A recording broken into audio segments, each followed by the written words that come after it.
It started out as a small inconvenience, at first, just a minor nuisance. But soon, it became a full-blown war. I live in a quiet suburban neighborhood, tucked away from the hustle and bustle, in a house with a spacious garage and a long driveway. That was until Karen, the local HOA president, decided my driveway was her personal parking lot.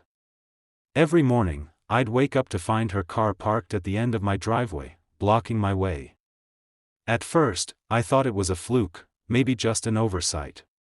But it quickly became a daily occurrence. I'd politely knock on her door each time, and she'd smile sweetly, apologize, and promise it wouldn't happen again. But by the next morning, there it was, her car, parked squarely in front of my garage. It wasn't just inconsiderate, it was downright rude.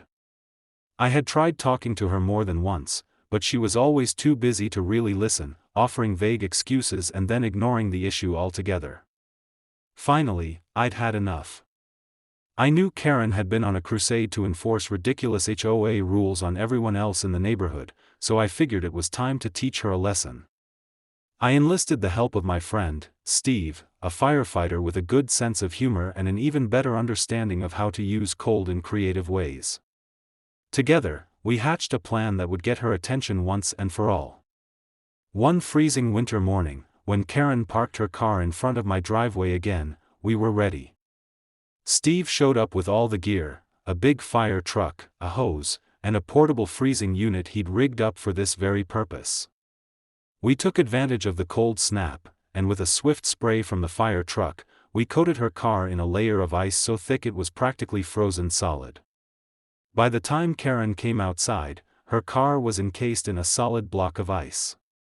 The sight of it had her fuming, and she rushed over to confront me, demanding an explanation. I simply shrugged and said, "Guess you parked in the wrong place again." The HOA didn't take too kindly to the stunt, but when Karen complained, they were far more sympathetic toward me than I expected. Turns out, they'd had enough of her overbearing tactics too. After a few formal complaints and a lot of awkward neighborhood meetings, Karen was forced to back down.